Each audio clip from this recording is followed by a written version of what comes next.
One big thing they focused on was trying to control people's private lives, like who they dated or married.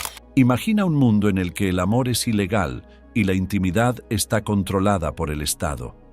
En la Alemania nazi, la obsesión por la pureza se coló en los dormitorios, convirtiendo el deseo en peligro. Detrás de la guerra y la política había una guerra oculta contra las relaciones humanas, silenciosa, brutal y casi olvidada. En una fría mañana de Berlín de 1937, las calles parecían perfectas. Las banderas ondeando en lo alto, los soldados marchando al compás y el mundo observando a una nación que parecía poderosa y unida. Pero bajo la superficie ocurría algo mucho más oscuro. El régimen nazi no solo controlaba la política o la guerra, sino que se adentraba en los aspectos más íntimos de la vida de las personas. Tras puertas cerradas, el amor se volvía peligroso y el deseo podía significar la muerte. En este video, descubriremos la verdad oculta sobre cómo los nazis usaron la sexualidad como herramienta de miedo, cómo sus brutales leyes afectaron a las personas con deseos, y qué les ocurrió a quienes se atrevieron a desafiar los retorcidos ideales sexuales del régimen. Esta es la parte de la historia que nunca quisieron que supieras. La República de Weimar, preludio a la persecución, 1919 a 1933. Todo comenzó tras el silencio de las armas de la Primera Guerra Mundial. Alemania, maltrecha y destrozada, buscaba una nueva identidad. La antigua monarquía había desaparecido. El país luchaba, pero había esperanza. La esperanza de algo más libre, más moderno. Y en el corazón de esta esperanza se alzaba Berlín. De 1919 a 1933, Alemania fue conocida como la República de Weimar, una democracia joven y frágil. Y en esta época de incertidumbre y reconstrucción, Berlín floreció. Se convirtió en una ciudad sin igual en el mundo. El jazz sonaba en los clubes, el arte llenaba las calles y gente de todos los ámbitos de la vida acudía a expresarse. Era un ambiente salvaje, creativo y libre, pero lo que hizo a Berlín verdaderamente diferente no fue solo la música o la moda, fue la libertad de ser uno mismo, sin importar a quién amaras o cómo vivieras. Por primera vez en la historia, las personas LGBTQ+ podían vivir con cierta libertad, al menos en algunas zonas de la ciudad. Surgieron bares para homosexuales y lesbianas en barrios como Schöneberg. Los espectáculos drag entretenían a un público abarrotado. Los periódicos publicados por y para lectores LGBTQ inundaron los kioscos. Incluso aparecieron revistas con anuncios de citas para parejas del mismo sexo. Este no era un movimiento clandestino, estaba en el punto de mira. La gente caminaba de la mano, los hombres bailaban con otros hombres, las mujeres se besaban. Era audaz, era nuevo y muy real. Pero esta libertad no llegó fácilmente y tuvo fuertes defensores, ninguno más fuerte que el doctor Magnus Hirschfeld. Nacido en 1868, Hirschfeld fue un médico, investigador y activista judío. Creía que la sexualidad no era una elección ni un pecado, sino una parte natural del ser humano. La llamó variación sexual y dedicó su vida a estudiarla, comprenderla y defender a quienes la vivían. En 1919 fundó algo que nunca había existido antes, el Institut für Sexualwissenschaft o Instituto de Ciencias Sexuales. Este instituto, ubicado en un imponente edificio antiguo del distrito berlinés de Tiergarten, se adelantó a su tiempo, décadas. Funcionó como clínica, biblioteca, centro de investigación y un espacio seguro para quienes no tenían otro lugar a donde ir. Las personas trans podían encontrar apoyo, incluyendo las primeras formas de cirugía de afirmación de género. Los hombres y mujeres homosexuales podían buscar terapia. Hirschfeld y su equipo trabajaron para derogar el párrafo 175, una ley alemana que tipificaba como delito la homosexualidad. El instituto también contaba con un museo abierto al público, donde se podía aprender sobre la ciencia del sexo, el género y las relaciones. No era una vergüenza, sino una actividad educativa. Hirschfeld creía que el conocimiento era la clave de la aceptación. Muchos se burlaron de él, algunos lo odiaron, pero quienes lo ayudaron lo admiraron. Sus enemigos lo conocían como el Einstein del sexo. Para quienes protegía, era simplemente un héroe. Pero el mundo que rodeaba a Hirschfeld estaba cambiando. Aunque Berlín brillaba como símbolo de libertad, gran parte de Alemania seguía siendo profundamente conservadora. Muchos alemanes se sentían incómodos con la apertura de la época de Weimar. Veían la libertad de Berlín no como progreso, sino como decadencia moral. Para ellos, la música era demasiado alta, la ropa demasiado extraña y la apertura sexual demasiado insoportable. Y entonces llegó Adolf Hitler. El 30 de enero de 1933, Hitler se convirtió en canciller de Alemania.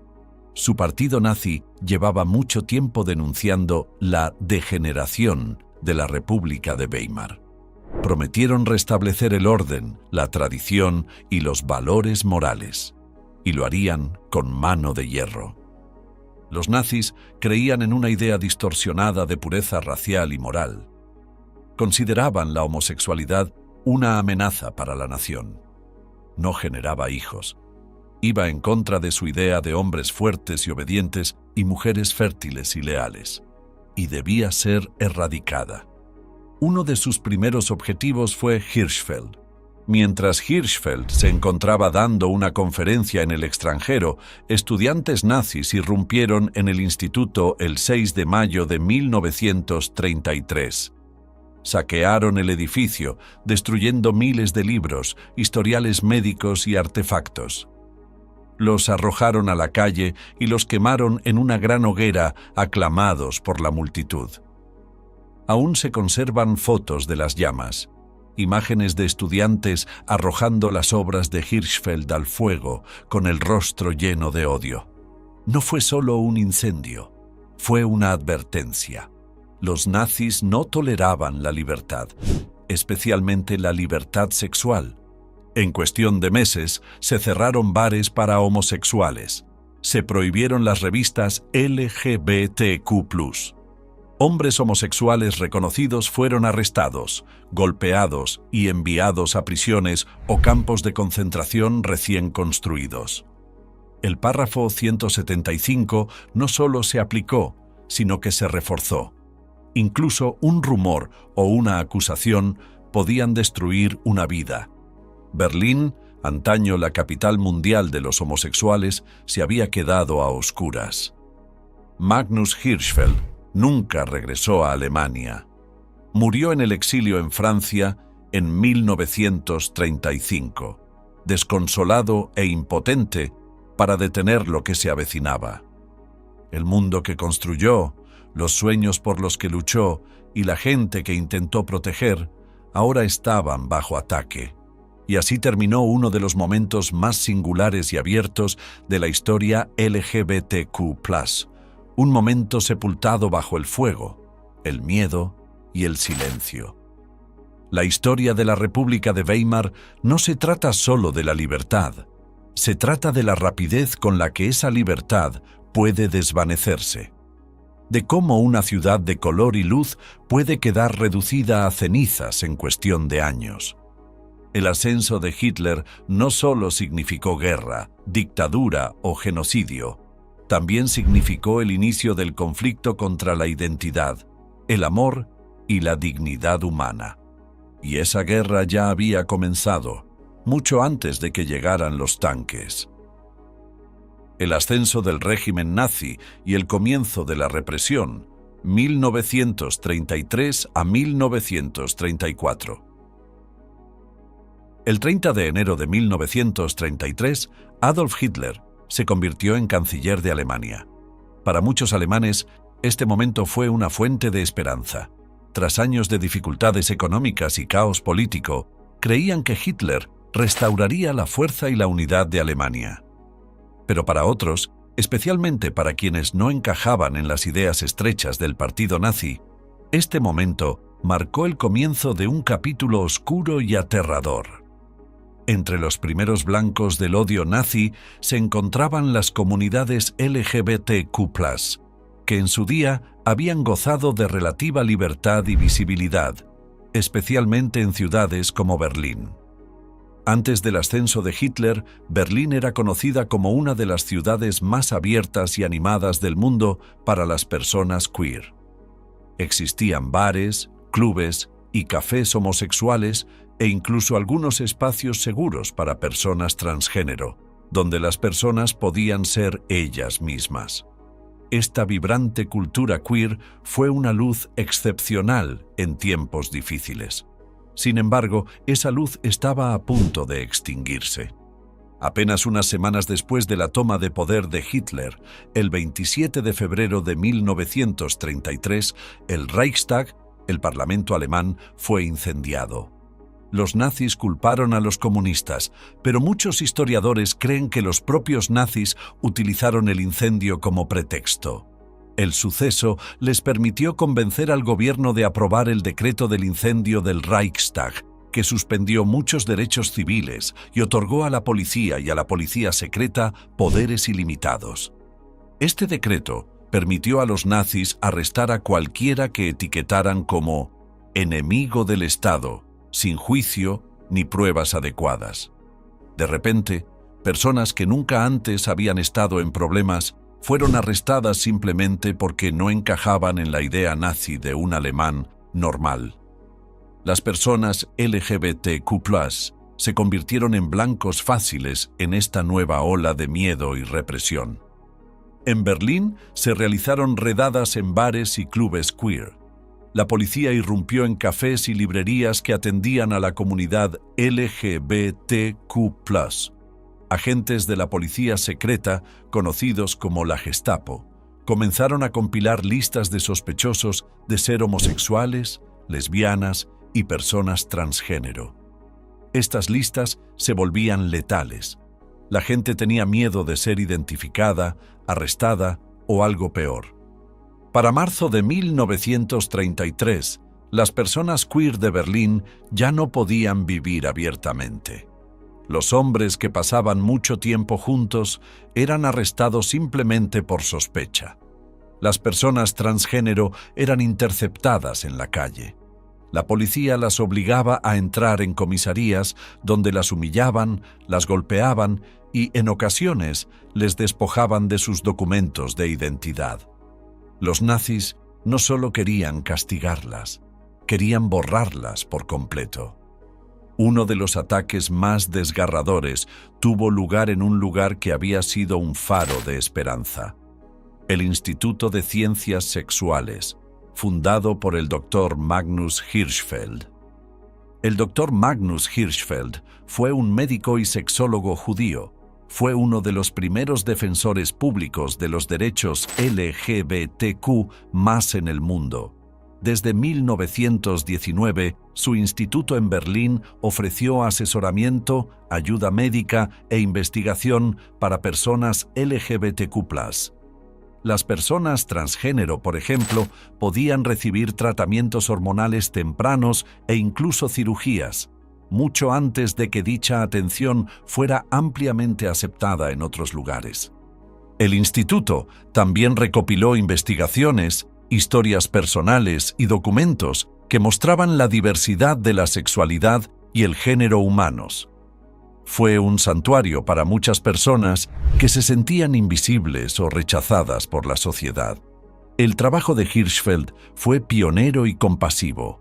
Para la comunidad LGBTQ+, su instituto fue un símbolo de dignidad y esperanza. Pero los nazis consideraban peligrosa la obra de Hirschfeld.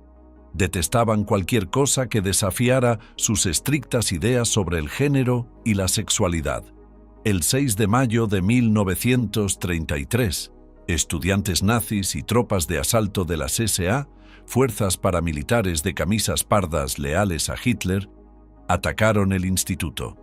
Destrozaron ventanas, derribaron puertas a patadas y se llevaron libros, papeles y archivos. No se trataba de simples libros ni trabajos de investigación aburridos. Estos documentos contenían las historias reales de personas queer, sus historiales médicos, documentos legales y cartas. Muchas personas transgénero dependían de estos archivos para demostrar su identidad y acceder a atención médica.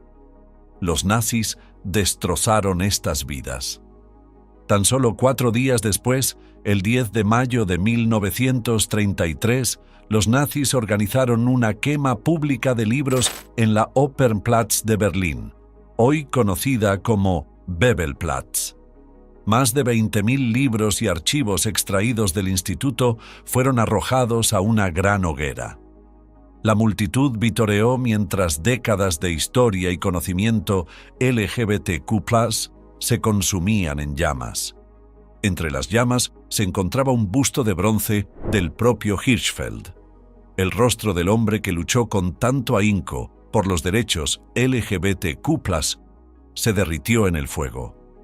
Este acto no se trataba solo de destruir libros, sino de destruir un legado, un recuerdo y una identidad. Tras la destrucción del instituto, la situación empeoró. Con los archivos robados, los nazis comenzaron a perseguir a hombres homosexuales y personas transgénero. Muchos fueron arrestados, golpeados y encarcelados. Algunos nunca fueron vistos de nuevo. Las personas transgénero perdieron las pocas protecciones legales que tenían. A algunas se les había permitido portar documentos oficiales que les permitían vestirse según su identidad de género. Pero en junio y julio de 1933, estos documentos fueron declarados inválidos. Los nazis promulgaron leyes que criminalizaban a cualquiera que usara ropa que no correspondiera con su sexo asignado al nacer. La gente fue arrestada simplemente por llevar ropa incorrecta. Para agosto de 1933, la vibrante cultura queer que antaño convirtió a Berlín en un refugio casi había desaparecido por completo. Más de una docena de bares y clubes homosexuales fueron clausurados. Las redes lésbicas que operaban en la clandestinidad se desmantelaron. Las mujeres travestis y transgénero fueron encarceladas, desaparecieron o se vieron obligadas a esconderse. Los nazis no solo habían atacado a individuos, habían destruido comunidades enteras. Los nazis también usaron propaganda para difundir el odio.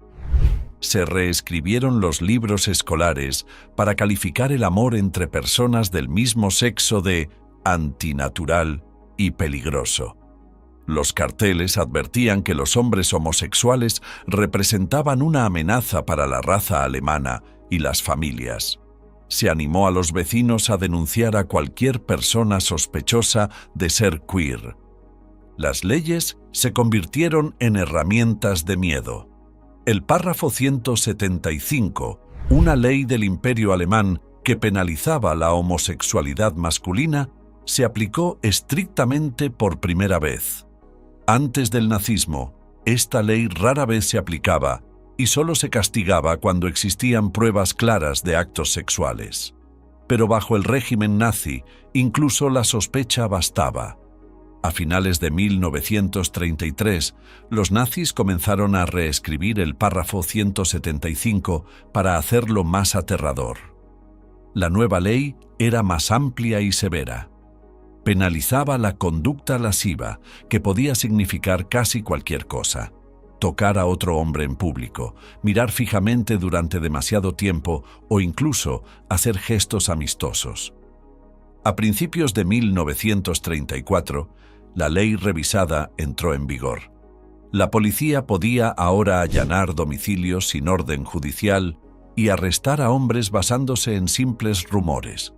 La Gestapo recibió instrucciones de crear listas rosas de presuntos homosexuales. Estas listas se utilizaron para rastrear, vigilar y arrestar a cientos y eventualmente a miles de hombres. Para 1934, algunas personas queer fueron enviadas no solo a prisión, sino también a los primeros campos de concentración. Allí, la persecución se volvió aún más brutal. Los hombres homosexuales fueron obligados a llevar triángulos rosas cosidos en sus uniformes.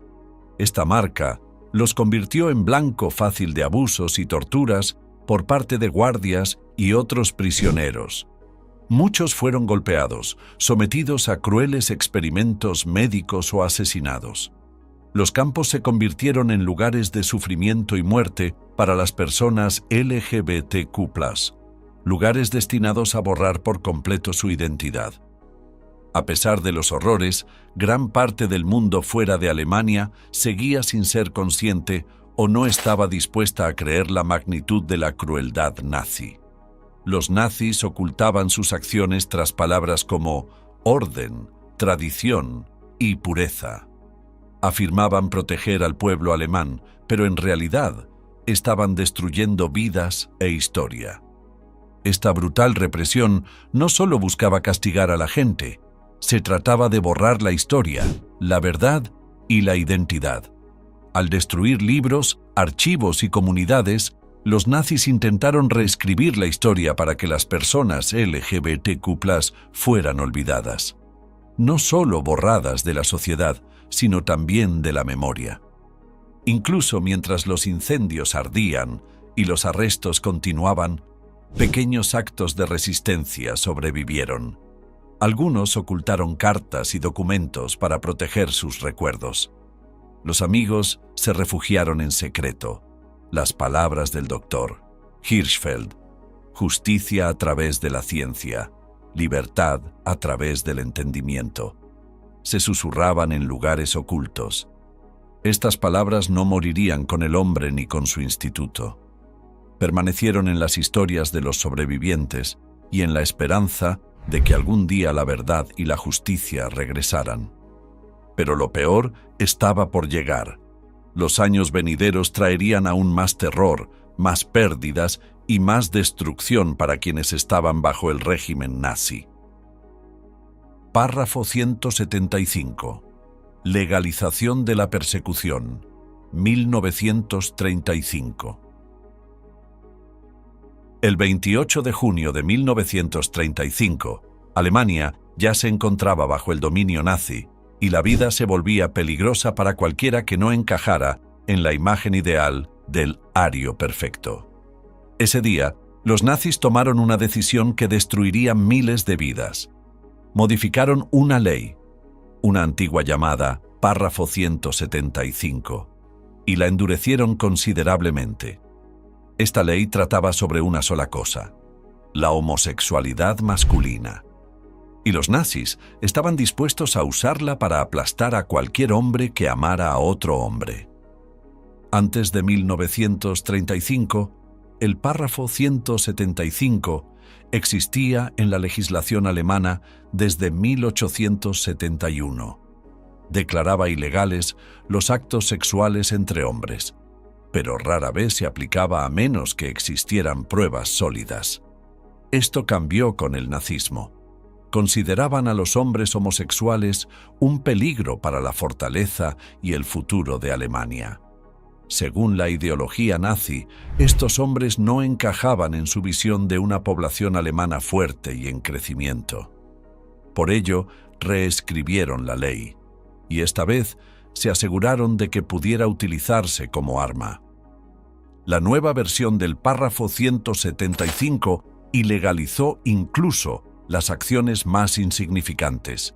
Ya no era necesario que te pillaran en la cama con otro hombre. Un año, una carta, una mirada, un rumor. Cualquiera de estos podía usarse como prueba de intenciones homosexuales. La nueva ley también incluía el párrafo 175A, que castigaba los casos graves con hasta 10 años de prisión. Estos casos incluían las relaciones entre hombres mayores y jóvenes, o cualquier cosa que los nazis llamaran seducción. Ya no se trataba de justicia, se trataba de miedo y control. En esta fecha, el nuevo párrafo 175 se convirtió oficialmente en ley. La policía ahora tenía la facultad de arrestar a hombres sin muchas pruebas. El simple hecho de ser acusado podía arruinarles la vida. Algunos hombres incluso se vieron obligados a revelar los nombres de otros solo para intentar salvarse. Se convirtió en una peligrosa reacción en cadena. Un simple rumor de un vecino celoso o un compañero de trabajo vengativo podía hacer que alguien fuera arrestado. No importaba si era cierto o no. Los nazis creían que los hombres homosexuales eran enfermos y no alemanes, y querían que desaparecieran. Para 1936, la campaña empeoró. Ese año, Heinrich Himmler, uno de los principales líderes nazis y jefe de las SS, creó la Oficina Central del Reich para la lucha contra la homosexualidad y el aborto. Parece el nombre de un departamento gubernamental aburrido, pero era una decisión muy seria. Esta oficina colaboró con la Gestapo, la policía secreta, para elaborar listas de sospechosos de homosexualidad. Utilizaban espías, informantes y archivos secretos. Los hombres eran vigilados, seguidos e interrogados. Si te veían con demasiada frecuencia con otro hombre, o simplemente tenías un aspecto demasiado femenino, corrías riesgo. Los nazis comenzaron a asaltar bares, teatros y lugares de reunión para homosexuales. Muchos de estos lugares habían sido en el pasado espacios seguros en ciudades como Berlín.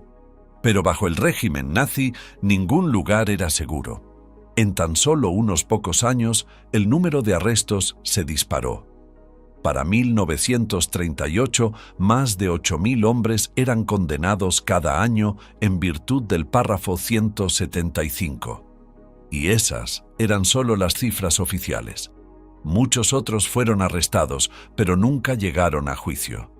Algunos fueron enviados directamente a campos de concentración. El miedo estaba por todas partes. Los hombres empezaron a temer mostrar sus emociones o cercanía, incluso con amigos. Quemaban cartas.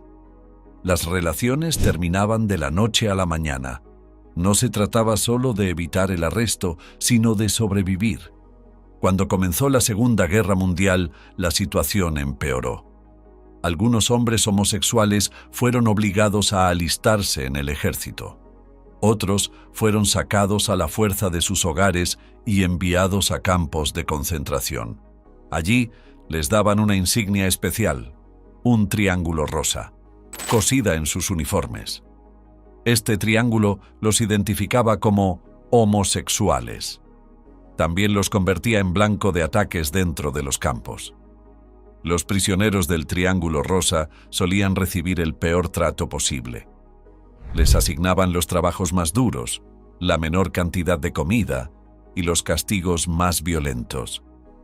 Muchos fueron golpeados o asesinados por los guardias o incluso por otros prisioneros. Los nazis querían doblegarlos por completo.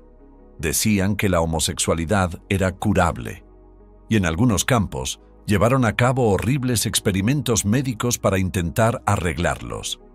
Algunos hombres fueron castrados, otros fueron obligados a participar en falsos programas de terapia, donde debían demostrar que estaban reformados.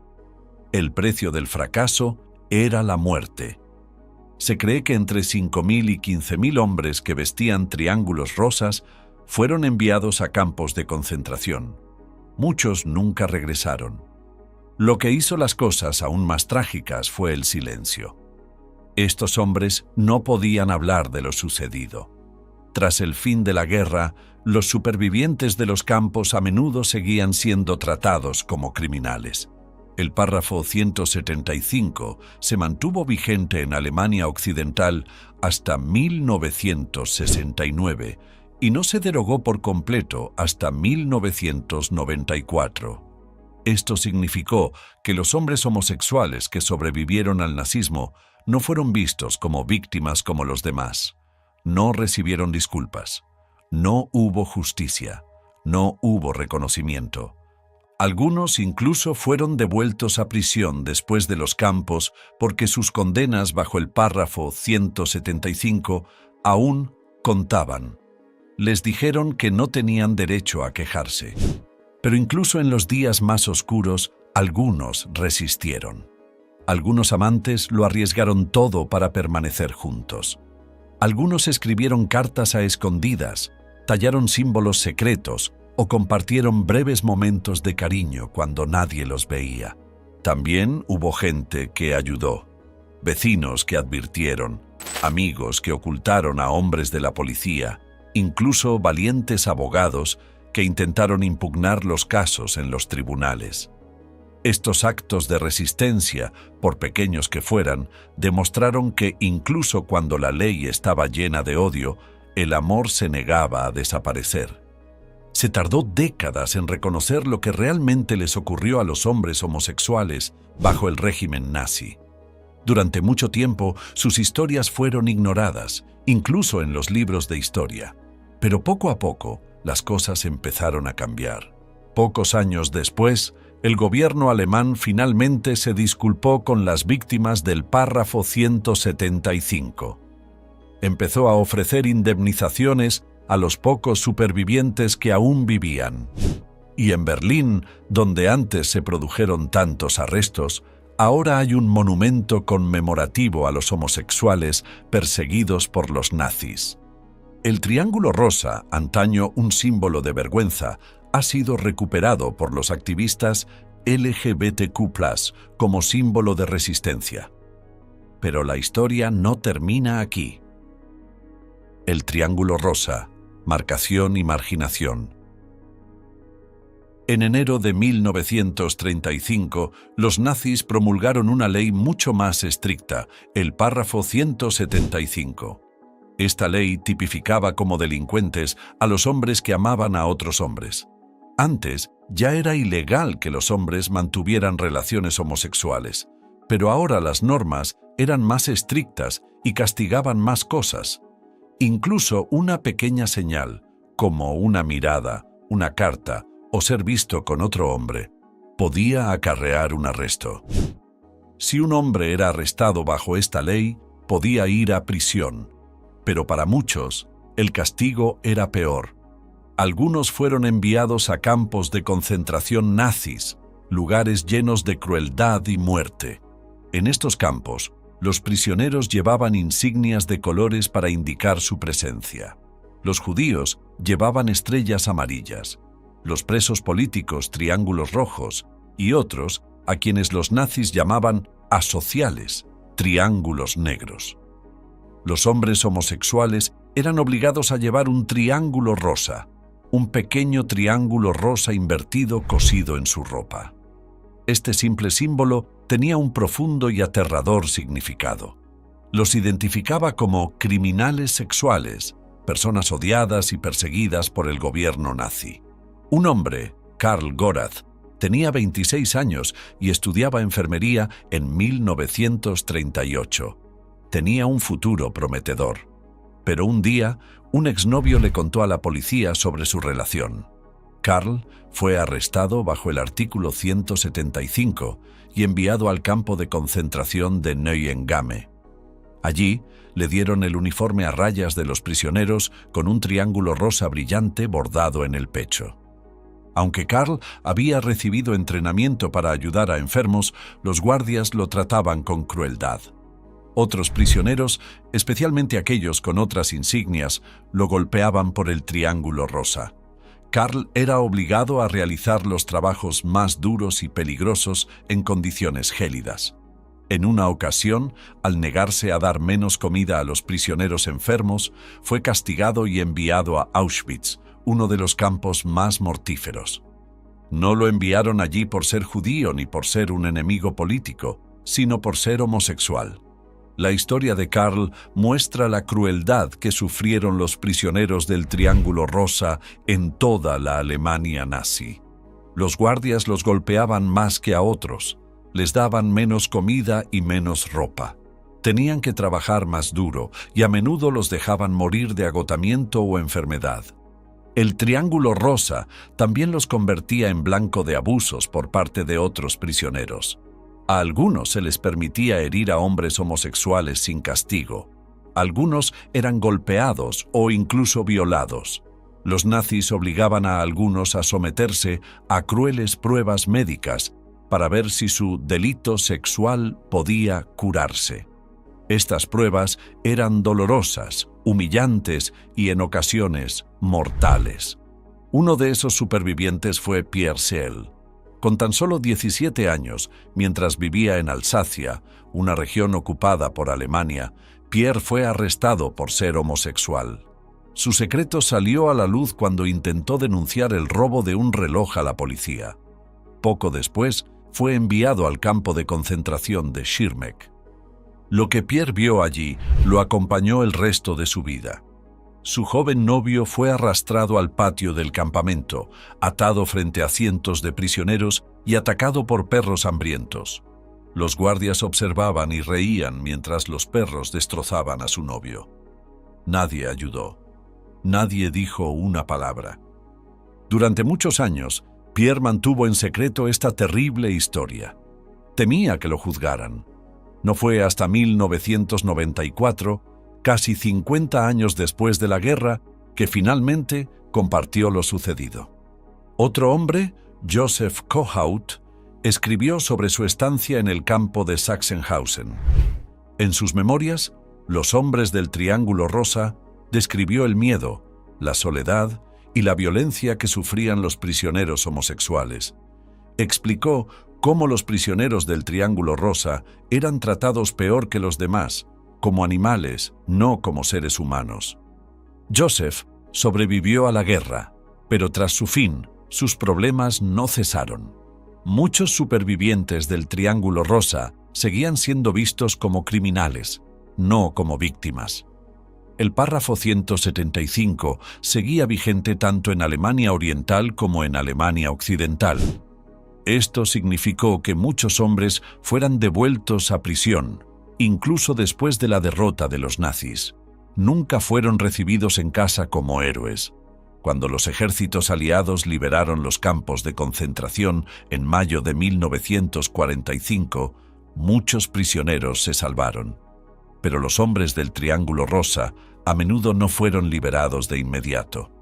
Algunos fueron obligados a cumplir más tiempo en prisión porque la ley aún los castigaba. Su sufrimiento fue ignorado. Sus historias no se contaron. Muchos guardaron silencio, demasiado asustados o avergonzados para hablar. El dolor de estos sobrevivientes se ocultó durante décadas. Sus nombres fueron omitidos de los monumentos conmemorativos del Holocausto. No se les invitó a compartir sus historias con el mundo. Durante mucho tiempo, la sociedad se negó a reconocerlos como víctimas de los horrores nazis. Pero las cosas empezaron a cambiar en la década de 1970. En todo el mundo, los movimientos por los derechos de los homosexuales cobraron fuerza, especialmente en países como Estados Unidos, Francia y Alemania Occidental. Los activistas percibieron el Triángulo Rosa de forma diferente. En lugar de una señal de vergüenza, lo vieron como un símbolo de supervivencia y valentía. Dijeron: seguimos aquí, lo recordamos y estamos orgullosos. El Triángulo Rosa se convirtió en un poderoso símbolo de protesta. Se lucía en las marchas del orgullo y se exhibía en carteles. La gente lo usaba para recordar al mundo a las víctimas olvidadas, los hombres que sufrieron en silencio durante tantos años.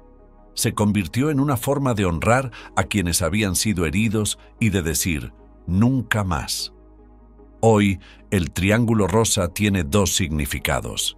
Primero, narra la historia de la crueldad, cómo un gobierno usó las leyes, el miedo y la violencia para destruir vidas simplemente por amor. Pero segundo, narra una historia de fortaleza. Muestra cómo las personas pueden levantarse, incluso desde los lugares más oscuros, y convertir el odio en esperanza. En muchas ciudades, los monumentos conmemorativos en forma de Triángulo Rosa sirven de recordatorio. Uno está en Ámsterdam, donde se depositan flores para recordar a los fallecidos. Otro se encuentra cerca de la Puerta de Brandeburgo en Berlín. Estos monumentos honran a los miles de personas que fueron secuestradas, heridas y olvidadas durante años. Antes de que los nazis llegaran al poder, el párrafo 175 era una ley en Alemania que prohibía a los hombres tener relaciones sexuales con otros hombres. Sin embargo, rara vez se aplicaba, y muchos hombres vivían tranquilamente sin mucho temor a ser arrestados. Cuando los nazis tomaron el poder, cambiaron la ley en 1935 para endurecerla considerablemente. Ampliaron las normas para que cualquier comportamiento homosexual fuera punible. Incluso una mirada amistosa o una carta entre hombres podían acarrear prisión o algo peor. Los nazis creían que los hombres homosexuales representaban una amenaza para su idea de una Alemania pura y fuerte. Pensaban que los hombres homosexuales eran débiles y que su amor era peligroso. Por ello, arrestaron a miles, enviando a muchos a prisión, pero algunos fueron enviados a campos de concentración. El castigo era brutal.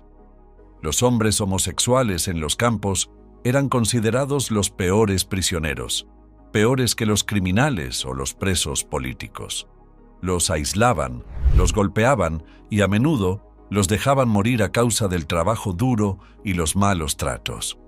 Una de las peores partes de ser prisionero del Triángulo Rosa era el abuso médico. Los médicos nazis creían que podían curar a los hombres homosexuales. Obligaban a los prisioneros a someterse a experimentos dolorosos y humillantes. Estas curas incluían electrochoques, inyecciones de hormonas y cirugías para extirpar partes del cuerpo. En ocasiones, los prisioneros eran obligados a presenciar la tortura de otros. Muchos morían a causa de los tratamientos y la mayoría quedaba destrozada física y mentalmente. Los médicos calificaron estos experimentos de científicos, pero eran crueles actos de tortura. Su objetivo era castigar y eliminar a las personas homosexuales, no curarlas. Al finalizar la guerra, en 1945, muchos prisioneros fueron liberados de los campos. Pero los hombres homosexuales con triángulos rosas a menudo se enfrentaron a nuevas dificultades. Las leyes que los habían encerrado en los campos permanecieron vigentes tanto en Alemania Oriental como en Alemania Occidental. Esto significó que los sobrevivientes no fueron reconocidos como víctimas. Muchos fueron enviados de vuelta a prisión porque su delito seguía siendo ilegal. La sociedad no quería aceptarlos ni escuchar sus historias. Este silencio perduró durante décadas. Los sobrevivientes del Triángulo Rosa quedaron excluidos de los memoriales del Holocausto y de los libros de historia. Muchos estaban demasiado avergonzados o temerosos de hablar de sus experiencias. En las décadas de 1970 y 1980, los activistas por los derechos de los homosexuales comenzaron a reivindicar el Triángulo Rosa. Transformaron un símbolo de odio en uno de fuerza y orgullo. Usar el Triángulo Rosa se convirtió en una forma de recordar a quienes sufrieron bajo el régimen nazi y de oponerse al odio y la discriminación en la actualidad. En las marchas del orgullo en todo el mundo, la gente lleva triángulos rosas para honrar el pasado y luchar por un futuro mejor. Hoy recordamos a los hombres marcados con triángulos rosas por su valentía y dolor. Sus historias nos recuerdan por qué es tan importante luchar por los derechos humanos y la aceptación. El Triángulo Rosa ya no es solo un símbolo del miedo. Representa la esperanza, la supervivencia y la lucha por la igualdad. Al recordar estas historias, también recordamos la promesa: nunca más el amor será un crimen. Las lesbianas y el régimen nazi, una realidad compleja. El 30 de enero de 1933, Adolf Hitler fue nombrado canciller de Alemania. A partir de ese día, el país sufrió muchos cambios sombríos. La libertad desapareció rápidamente. Quienes habían vivido con mayor libertad durante la República de Weimar ahora tenían que ocultar su identidad o arriesgarse al castigo. Entre los numerosos grupos atacados por los nazis, la comunidad LGBTQ+ se vio especialmente afectada. Para los hombres homosexuales, el peligro era claro e inmediato. Los nazis promulgaron leyes estrictas que castigaban a los hombres por ser homosexuales. Miles fueron arrestados y enviados a prisiones o campos de concentración obligados a llevar el triángulo rosa, una insignia destinada a avergonzar, pero que posteriormente se convirtió en un símbolo de orgullo y resistencia. Para las mujeres lesbianas, la situación era muy diferente, pero no menos dolorosa. Las leyes nazis no penalizaban la homosexualidad femenina. Pero esta falta de castigo legal no era una muestra de bondad. Era una forma de borrar a las lesbianas de la vida pública y ocultar su existencia. Este silencio era una forma de castigo. Las mujeres lesbianas se volvieron invisibles. Sus identidades, su amor y sus vidas fueron ignoradas. Pero en la Alemania nazi, ignorar a alguien era peligroso, y el silencio a menudo significaba sufrimiento. Los nazis tenían una visión estricta de lo que debía ser una mujer. Se suponía que las mujeres debían casarse con hombres, tener muchos hijos y dedicar su vida a criar hijos arios puros. Se esperaba que se quedaran en casa, mantuvieran a sus maridos y no trabajaran fuera de casa. Desde esta perspectiva, una mujer lesbiana era vista como una amenaza. No se casaba con un hombre ni tenía hijos. No encajaba en la imagen nazi de la mujer. Así pues, aunque la ley no prohibiera el lesbianismo, las lesbianas eran consideradas anormales y peligrosas. Los nazis cerraron clubes y bares de lesbianas, prohibieron libros y revistas lésbicas. Las mujeres que vivían solas o con otras mujeres eran vigiladas de cerca. Algunas fueron arrestadas. Otras perdieron sus trabajos o fueron expulsadas de sus familias. Muchas vivían con miedo constante y ocultaban su verdadera identidad para sobrevivir. En algunas partes de la Europa controlada por los nazis, la homosexualidad femenina estaba criminalizada. Tras la toma de Austria por Alemania en 1938, entraron en vigor leyes austriacas que castigaban el lesbianismo. En estas regiones, las mujeres lesbianas podían ser arrestadas, encarceladas o enviadas a campos de concentración. Incluso donde no era ilegal, las mujeres lesbianas eran objeto de otras leyes. Los nazis las calificaban de asociales, lo que significaba que no encajaban en la sociedad sana que pretendían construir. Se las acusaba de corrupción moral o degeneración. Estos cargos eran vagos, pero se utilizaban para controlar y castigar a las mujeres que vivían al margen del ideal nazi. Las mujeres lesbianas perdieron sus trabajos, se enfrentaron al aislamiento social y en ocasiones fueron internadas en hospitales psiquiátricos u obligadas a casarse con hombres contra su voluntad. Algunas fueron enviadas a campos de concentración sin cargos claros, simplemente por amar a quien amaban. Las mujeres lesbianas en los campos de concentración sufrieron junto a muchas otras prisioneras, pero sus historias a menudo eran ignoradas. A diferencia de los hombres homosexuales, quienes eran obligados a llevar el triángulo rosa para marcar su identidad, las mujeres lesbianas a menudo eran etiquetadas como asociales o delincuentes, ocultando así las verdaderas razones de su encarcelamiento. En los campos, las mujeres lesbianas se enfrentaban a duras condiciones. Las obligaban a realizar trabajos forzados, las privaban de comida, las golpeaban y las humillaban. Algunas eran enviadas a burdeles donde las obligaban a tener relaciones sexuales con guardias u otras prisioneras. Este fue un cruel intento de los nazis por corregir su sexualidad. Muchas mujeres lesbianas fueron víctimas de violencia sexual. Algunas fueron violadas por guardias nazis o forzadas a mantener relaciones sexuales bajo amenaza de muerte. Los nazis creían que podían cambiar su orientación sexual mediante el abuso y el terror, pero lo único que lograron fue causarles un profundo trauma y sufrimiento. Aunque muchas historias de víctimas lesbianas se perdieron o fueron silenciadas, algunas sobrevivieron para contar la verdad. Elsa, por ejemplo, regentaba un popular bar de lesbianas en Berlín antes de que los nazis llegaran al poder. Su bar era un lugar seguro donde las mujeres podían ser ellas mismas. Pero una vez que los nazis tomaron el control, su bar fue cerrado y ella fue arrestada. Elsa sobrevivió a los campos de concentración, pero perdió a muchos amigos y gran parte de su libertad. Mary era una lesbiana judía arrestada y enviada al campo de concentración de Ravensbrück. Posteriormente fue enviada a un centro de exterminio nazi y asesinada a los 34 años. Su delito fue simplemente amar a otra mujer y ser judía. Estas historias nos recuerdan que las mujeres lesbianas fueron verdaderos blancos de la crueldad nazi, incluso si la ley no las mencionaba por su nombre.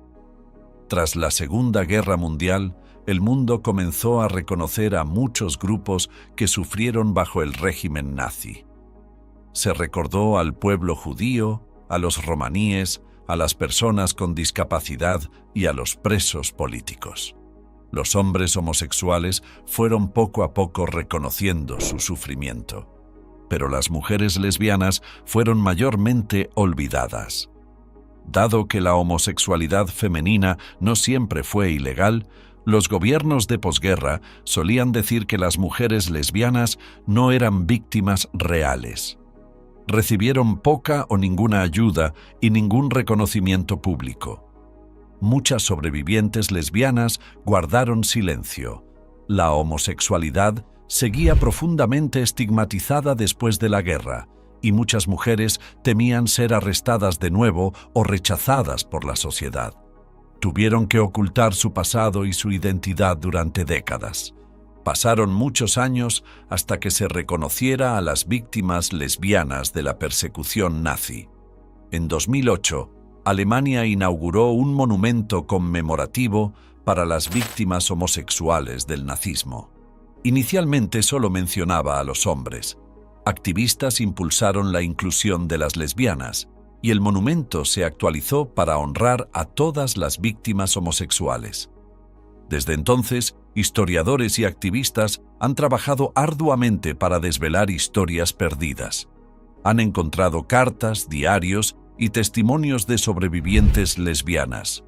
Museos y monumentos conmemorativos ahora incluyen las experiencias de las mujeres, y cada vez más personas conocen la historia oculta de la persecución de las lesbianas durante la era nazi.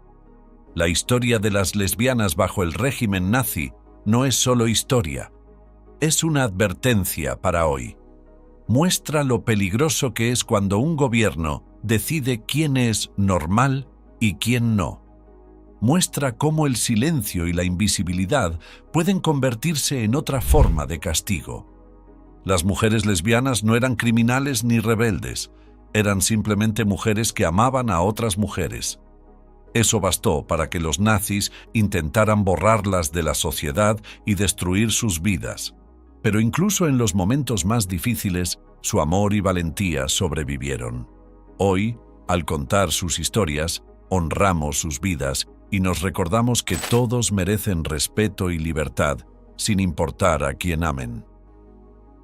La Oficina Central del Reich para la Lucha contra la Homosexualidad y el Aborto, 1936. En 1936, el gobierno nazi creó una oficina especial llamada Oficina Central del Reich para la lucha contra la homosexualidad y el aborto. Esta oficina se creó para detectar y castigar a las personas homosexuales o que intentaran abortar. Fue una parte fundamental del plan nazi para controlar la sociedad alemana, e imponer sus duras ideas sobre lo que consideraban correcto e incorrecto. Este capítulo explicará por qué se creó la oficina, qué hacía y cómo intentaba detectar y castigar a las personas homosexuales. Los nazis creían firmemente en controlar quién podía tener hijos. Querían aumentar la población alemana con lo que llamaban arios puros. Para ello, intentaron detener cualquier cosa que consideraran que reduciría el número de nacimientos. La homosexualidad era una de las cosas que querían eliminar, ya que las personas homosexuales, por definición, no tendrían hijos. El aborto también estaba prohibido porque impedía el nacimiento de bebés. Por lo tanto, los nazis veían tanto la homosexualidad como el aborto como amenazas a su idea de una nación alemana fuerte. Antes de 1936, los actos homosexuales entre hombres ya eran ilegales en Alemania según la Ley 175. Sin embargo, los nazis querían aplicar esta ley con mucha más severidad. Por ello, Heinrich Himmler, uno de los principales líderes nazis y jefe de las SS, el grupo paramilitar nazi, ordenó la creación de esta oficina especial. Himmler creía que la homosexualidad era un peligro para el Estado y que debía ser reprimida. La oficina central del Reich tenía una misión clara: encontrar a personas homosexuales en toda Alemania, arrestarlas y castigarlas. Colaboraba estrechamente con otras partes de la policía nazi, especialmente con la Gestapo, la policía secreta que perseguía a cualquiera que los nazis consideraran enemigo. La oficina recopilaba información de informes policiales, informantes y cualquier persona que denunciara a otros. Mantenían listas detalladas de personas sospechosas de ser homosexuales. Esta oficina estaba dirigida por un hombre llamado Joseph Meisinger. Bajo su mando, la oficina se volvió muy eficiente en la búsqueda de homosexuales. Para 1940 contaba con información sobre decenas de miles de personas sospechosas o condenadas por homosexualidad. Se estima que contaban con los archivos de más de 40.000 hombres. Una forma en que la oficina localizaba a personas era mediante redadas en bares y lugares donde los hombres se reunían en secreto. Los nazis cerraron muchos de estos lugares y arrestaron a quienes se encontraban allí. La policía también animaba a la gente a delatar a sus amigos, vecinos o incluso familiares. Muchos hombres homosexuales fueron traicionados por conocidos. El miedo a ser denunciados les complicó aún más la vida durante esta época. Una vez arrestados, los hombres eran llevados a prisiones o, en ocasiones, enviados directamente a campos de concentración. Al ser interrogados, muchos eran torturados o amenazados para obligarlos a dar los nombres de otros hombres homosexuales. Estos métodos crueles causaban un sufrimiento terrible. Incluso quienes no eran asesinados en los campos vivían con miedo y aislamiento. Los hombres condenados bajo el párrafo 175 podían ser encarcelados o forzados a realizar trabajos forzados. Algunos eran castrados, una práctica brutal destinada a eliminar el deseo sexual. Los nazis también utilizaban los tribunales para asegurar la severidad de los castigos, con la esperanza de disuadir a otros de ser homosexuales. En los campos de concentración, los hombres homosexuales eran tratados muy mal. A menudo eran señalados como los más crueles. Los guardias e incluso otros prisioneros a menudo los maltrataban física y mentalmente. Los prisioneros homosexuales eran obligados a realizar los trabajos más duros, recibían la menor cantidad de comida y eran frecuentemente golpeados. En ocasiones se realizaron experimentos médicos con prisioneros homosexuales. Los médicos buscaban maneras de curar la homosexualidad o probar tratamientos crueles. Muchos hombres murieron a causa de estos experimentos o de las terribles condiciones del campo. estudios estiman que los prisioneros homosexuales tuvieron una tasa de mortalidad más alta que otros grupos debido a este trato cruel. La oficina central del Reich se esforzaba por garantizar que las leyes nazis contra la homosexualidad se aplicaran en todas partes. Formaba parte del plan más amplio de los nazis para controlar a la población y crear lo que llamaban una Alemania racialmente pura. La oficina también se centró en el aborto, considerado por los nazis como otra amenaza para sus objetivos.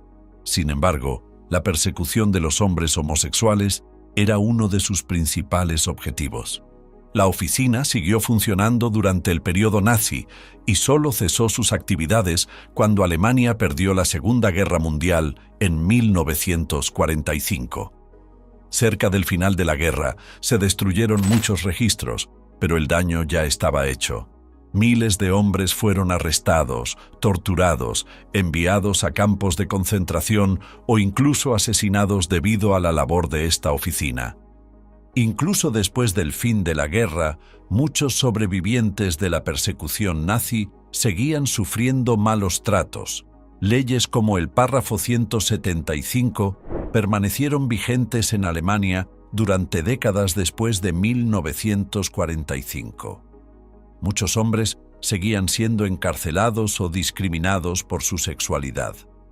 Los gobiernos y la sociedad tardaron muchos años en reconocer la terrible injusticia que habían sufrido estos hombres.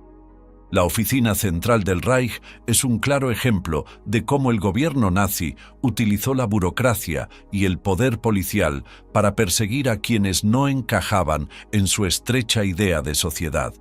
No fueron solo los soldados o la acción militar los que causaron sufrimiento durante el periodo nazi. Instituciones gubernamentales como esta oficina permitieron atacar y destruir las vidas de miles de personas inocentes. El silencio de la posguerra y el largo camino hacia el reconocimiento. Cuando finalmente cesaron las armas en 1945, gran parte de Europa inició el arduo proceso de reconstrucción y de afrontar los horrores de la Segunda Guerra Mundial.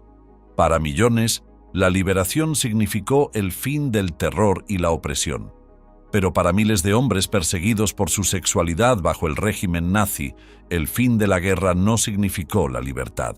En cambio, marcó el inicio de décadas marcadas por el silencio, la discriminación continua y una larga y dolorosa lucha por la justicia y el reconocimiento. Aunque la dictadura nazi fue derrocada, muchas de sus leyes permanecieron vigentes en la Alemania de la posguerra, incluyendo las que penalizaban la homosexualidad. El artículo 175 del Código Penal alemán, que castigaba con penas de prisión los actos homosexuales masculinos, se mantuvo prácticamente intacto. Peor aún, el gobierno de Alemania Occidental de la posguerra conservó la interpretación más estricta de la ley, propia de la era nazi. El sistema legal continuó procesando a hombres por los mismos delitos que habían provocado arrestos masivos y encarcelamientos durante el régimen nazi. Esta continuación no fue un mero descuido burocrático. Reflejó los prejuicios profundamente arraigados que persistían en la sociedad y las instituciones alemanas. Muchos jueces, fiscales y policías que habían aplicado políticas antihomosexuales durante la era nazi, conservaron sus cargos después de la guerra. Sus prejuicios moldearon la forma en que se impartía justicia, a menudo con dureza, a los hombres homosexuales en el nuevo Estado democrático. A lo largo de las décadas de 1950 y 1960, miles de hombres fueron arrestados, procesados y encarcelados en virtud del párrafo 175. Algunos ya habían cumplido penas de prisión o estado en campos de concentración durante el régimen nazi, pero se vieron nuevamente condenados por la ley. El trauma de la persecución pasada se vio agravado por el rechazo a cualquier posibilidad de rehabilitación o aceptación en la sociedad de posguerra. Uno de los episodios más infames de la persecución de posguerra fueron los juicios homosexuales de Frankfurt. Entre 1950 y 1951. Iniciados por la Fiscalía Local de Frankfurt am Main, estos juicios se centraron en cientos de hombres acusados de actos homosexuales. La represión se desencadenó por el testimonio de un único testigo clave, que reveló los nombres de muchos hombres, lo que desencadenó una oleada de arrestos. Los juicios se asemejaron a los brutales interrogatorios y la caza de brujas de la era nazi. Los acusados se enfrentaron a un interrogatorio implacable y muchos fueron obligados a confesar o a revelar los nombres de otros. Los juicios resultaron en largas penas de prisión y destruyeron innumerables vidas y carreras. Trágicamente, varios de los acusados se quitaron la vida bajo el peso del estigma social y la persecución legal. Los juicios de Frankfurt demostraron crudamente cómo la homofobia de la era nazi simplemente había sido heredada por el nuevo Estado de Alemania Occidental. En lugar de romper con el pasado, el sistema legal continuó aplicando leyes represivas y discriminación social. El trauma experimentado por los hombres homosexuales durante el Tercer Reich se prolongó y profundizó por la negativa de las instituciones de la posguerra a reconocer su sufrimiento. Mientras que otros grupos perseguidos por los nazis, como los judíos, los romaníes y los presos políticos, recibieron atención pública, conmemoración y reparaciones, las víctimas homosexuales fueron en gran medida ignoradas. La narrativa de las atrocidades nazis, elaborada en las décadas inmediatamente posteriores a la guerra, se centró en ciertos grupos de víctimas, excluyendo a otros. El sufrimiento de las personas LGBTQ más rara vez se mencionó en las historias o memoriales oficiales. Este silencio se originó en un estigma cultural más amplio en torno a la homosexualidad. Ser abiertamente homosexual seguía siendo ilegal y socialmente inaceptable, por lo que las víctimas se enfrentaron a una doble carga: la persecución durante la guerra y la supresión posterior. Muchos sobrevivientes vivieron con miedo, ocultando su pasado para evitar mayor discriminación o incluso nuevas acciones legales. Durante décadas, las historias de las víctimas LGBTQ+ quedaron relegadas al olvido en el discurso público. Pocas se atrevieron a hablar abiertamente de sus experiencias. La vergüenza impuesta por la sociedad agravó su trauma, aislando a muchas en una desesperación silenciosa. A diferencia de otros grupos de víctimas, no encontraron reconocimiento oficial de su sufrimiento, ni esfuerzos organizados para documentar sus historias, ni vías de reparación. La posguerra presenció una respuesta compleja y dolorosa desde el interior de la propia comunidad LGBTQ+. Muchos sobrevivientes lidiaban con la vergüenza internalizada, alimentada por años de persecución y rechazo social. El miedo a la exposición y a ser arrestados nuevamente silenció a la mayoría. Esto condujo a comunidades fracturadas, con pocas oportunidades para la solidaridad y el activismo público en las primeras décadas. Al mismo tiempo, el activismo por los derechos de los homosexuales en Alemania Occidental comenzó a surgir lentamente en las décadas de 1950 y 1960, en gran medida de forma discreta. Grupos como el Comité Científico Humanitario y, posteriormente, la Acción Homosexual de Berlín Occidental, HAAW, intentaron desafiar el párrafo 175 y abogar por la despenalización. Sin embargo, sus voces fueron débiles ante la hostilidad social generalizada y la dura postura del sistema legal. Los sobrevivientes que alzaron la voz a menudo se enfrentaron a hostilidad, incredulidad o indiferencia. Fue solo gradualmente que sus experiencias ganaron atención más allá de la comunidad LGBTQ+, en parte gracias a los incansables esfuerzos de activistas e investigadores por revelar el alcance total de la persecución nazi. En las décadas de 1970 y 1980, el trabajo pionero de historiadores, activistas y sobrevivientes comenzó a cambiar la narrativa. Investigadores indagaron en archivos, exponiendo la brutal realidad de las políticas nazis dirigidas a los homosexuales. Surgieron testimonios de sobrevivientes que revelaron historias de resiliencia, sufrimiento y supervivencia. Esta época también vio el comienzo de conmemoraciones públicas y memoriales dedicados a las víctimas LGBTQ+ del nazismo. Los activistas presionaron para que se les reconociera en los memoriales oficiales del Holocausto, encontrando a menudo resistencia. A pesar de los reveses, estos esfuerzos fueron ganando apoyo gradualmente, marcando la lenta transición hacia un reconocimiento social más amplio. Un ejemplo notable fue la construcción del Memorial del Triángulo Rosa en Ámsterdam en 1987, el primer monumento dedicado a las víctimas homosexuales del nazismo. Aunque se construyó fuera de Alemania, inspiró a activistas del país a exigir un reconocimiento similar. Estos monumentos sirvieron como símbolos públicos de conmemoración y ayudaron a visibilizar las historias LGBTQ+. Alemania Occidental finalmente comenzó a reformar el párrafo 175 a finales de la década de 1960, reduciendo las penas y despenalizando los actos homosexuales consentidos entre adultos mayores de 21 años en 1969. Sin embargo, la derogación total no se produjo hasta 1994, mucho después de la reunificación. Este lento proceso de reforma refleja la persistente resistencia social e institucional a los derechos LGBTQ+. Aún más demorado fue el reconocimiento formal y la compensación para las víctimas de la persecución nazi.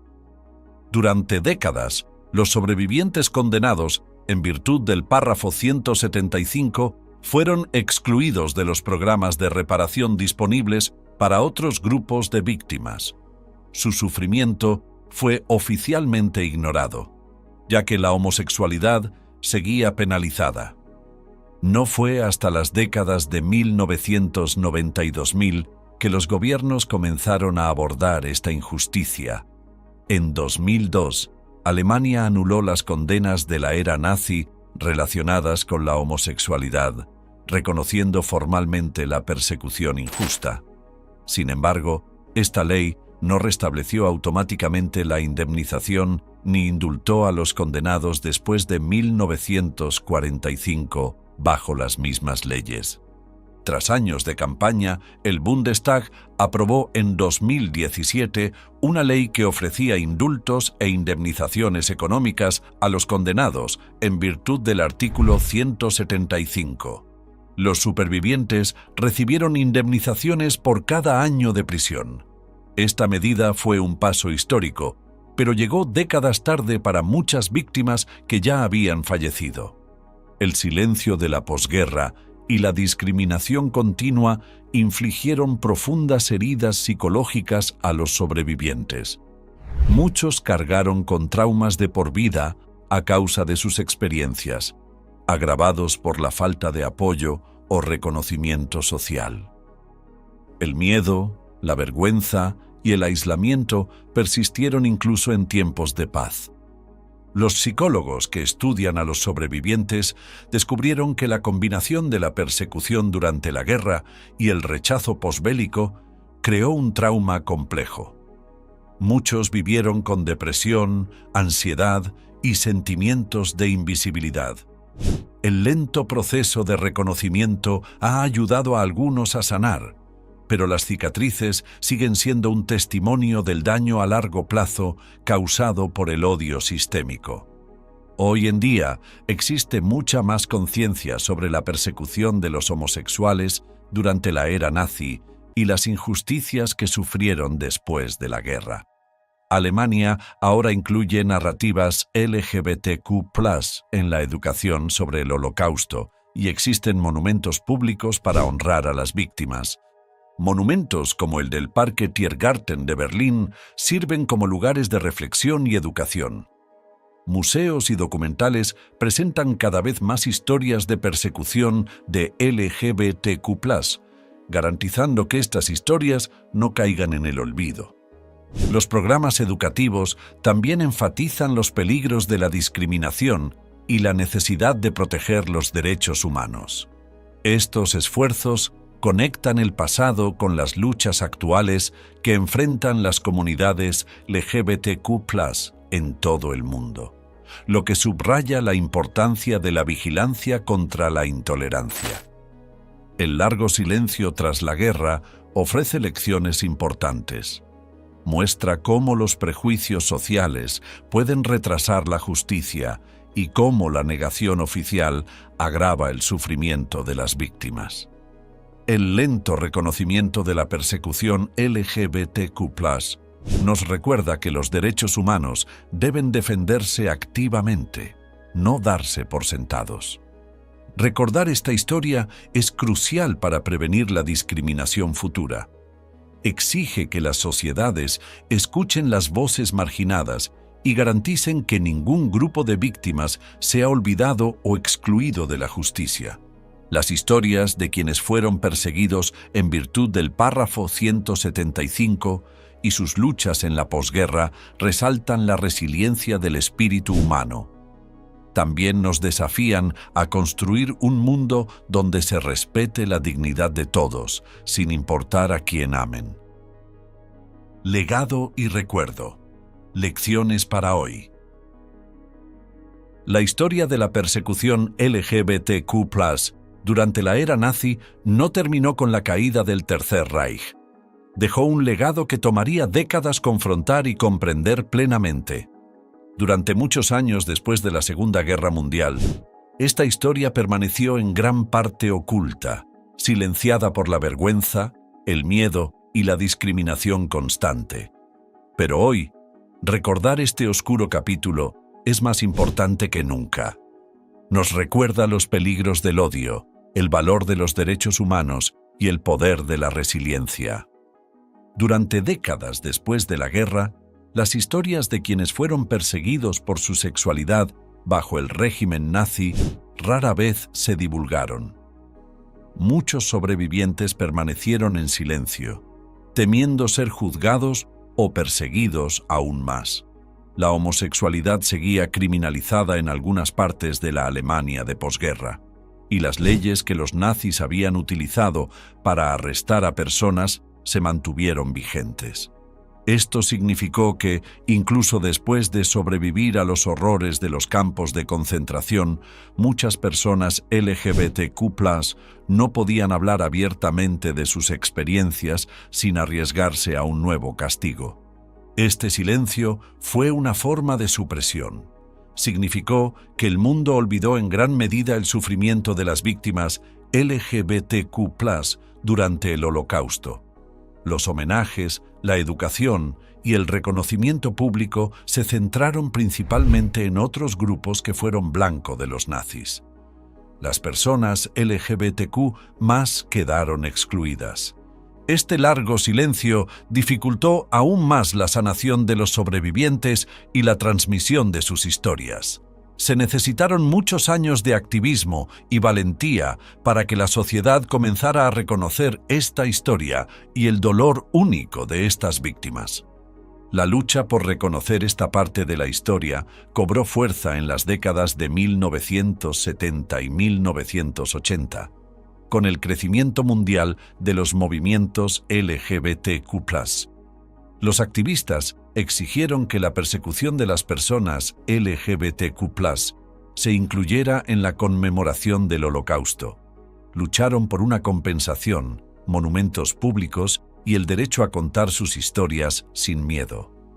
Poco a poco, las leyes que penalizaban la homosexualidad fueron derogadas en Alemania y muchos otros países.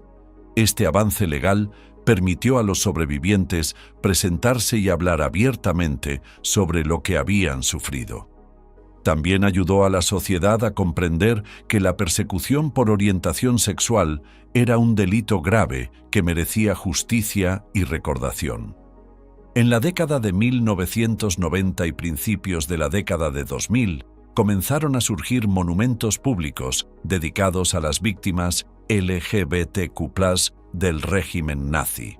Uno de los más famosos es el monumento a los homosexuales perseguidos por el nazismo en Berlín, inaugurado en 2008. Su diseño, sencillo pero impactante, con un gran triángulo de granito rosa, rinde homenaje a quienes sufrieron y murieron, y recuerda a los visitantes los peligros del odio y la intolerancia. El triángulo rosa, usado antaño por los nazis para etiquetar y humillar a los hombres homosexuales, ha experimentado una transformación notable. Lo que se suponía que marcaba a alguien para la persecución es ahora un símbolo global de orgullo, resistencia y recuerdo LGBTQ+. Este cambio no se produjo de la noche a la mañana. Fue obra de innumerables activistas que reivindicaron el triángulo rosa en la década de 1970 como símbolo de fuerza y resistencia. Llevarlo se convirtió en una forma de decir: no nos avergonzaremos, y de honrar la memoria de quienes sufrieron. Con el tiempo, el triángulo rosa ha aparecido en marchas del orgullo, eventos LGBTQ+, y en el arte y los medios de comunicación de todo el mundo. Sirve como recordatorio de los horrores del pasado, pero también celebra la valentía y la resiliencia de la comunidad LGBTQ+.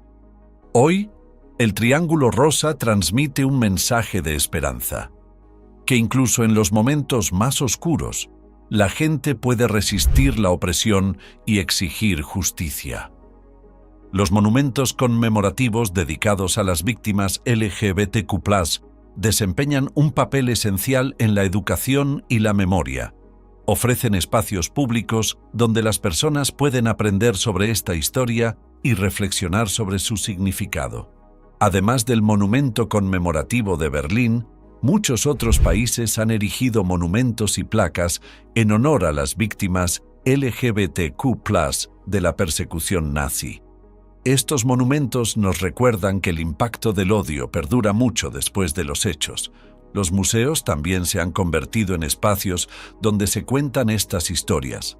Los museos y exposiciones sobre el Holocausto suelen incluir ahora secciones dedicadas a las víctimas LGBTQ+, para garantizar que su sufrimiento no caiga en el olvido. Estos lugares ofrecen a los visitantes la oportunidad de conectar con la historia a nivel personal. Ver nombres, rostros y escuchar testimonios ayuda a convertir hechos abstractos en historias humanas reales. Conclusión. Al concluir este video, es crucial recordar que la historia de la sexualidad bajo la Alemania nazi no se trata solo de leyes o libros de historia. Se trata de personas reales, personas que sufrieron un trato cruel e injusto solo por amar a quién o por cómo se identificaban. Estas historias permanecieron ocultas durante muchos años, borradas de la historia por quienes querían mantener la verdad enterrada. Pero ahora es nuestra responsabilidad aprender, recordar y compartir estas verdades. El brutal ataque del régimen nazi a las comunidades LGBTQ+ formaba parte de su plan más amplio para controlar la sociedad y obligar a todos a aceptar una idea limitada de lo aceptable. Querían eliminar cualquier forma de amor o identidad que no encajara en su visión distorsionada. Hombres y mujeres fueron arrestados, torturados e incluso asesinados, simplemente por ser quienes eran. El triángulo rosa, que en su día se usó como símbolo de vergüenza en los campos de concentración, se ha convertido desde entonces en un poderoso símbolo de valentía y resistencia. A pesar de todo el dolor, muchas personas LGBTQ+ demostraron una valentía increíble. Lucharon por sobrevivir, por mantener viva su identidad y por ayudarse mutuamente en los momentos más difíciles. Sus historias nos recuerdan que, incluso en circunstancias terribles, el amor y la humanidad pueden sobrevivir. Pero la lucha no terminó con el fin de la Segunda Guerra Mundial. Muchos sobrevivientes continuaron sufriendo discriminación durante décadas. Leyes como el párrafo 175, que criminalizaba la homosexualidad, permanecieron vigentes mucho después de la guerra, lo que significó que las personas LGBTQ+ siguieron viviendo con miedo y silencio. Se necesitaron años de arduo trabajo y activismo para cambiar estas leyes e iniciar el proceso de sanación. Incluso hoy, la lucha por la igualdad y la aceptación continúa. Al aprender sobre este doloroso capítulo de la historia, honramos a quienes sufrieron y a quienes nunca pudieron vivir en libertad. También aprendemos la importancia de oponernos al odio, la discriminación y la violencia en todas sus formas. La historia nos enseña que, cuando permitimos que el miedo y el odio crezcan, pueden tener consecuencias terribles, pero también nos muestra que la valentía, el amor y la esperanza pueden sobrevivir incluso en los momentos más difíciles. Si este vídeo te ha resultado revelador o interesante, dale al botón de me gusta y ayuda a que el canal crezca, permitiéndonos compartir más historias que a menudo no se cuentan. Y no olvides suscribirte. También puedes hacer clic en la campana de notificación para no perderte futuros vídeos en los que seguiremos explorando las historias ocultas. Devolvámosles la vida a miles de voces olvidadas.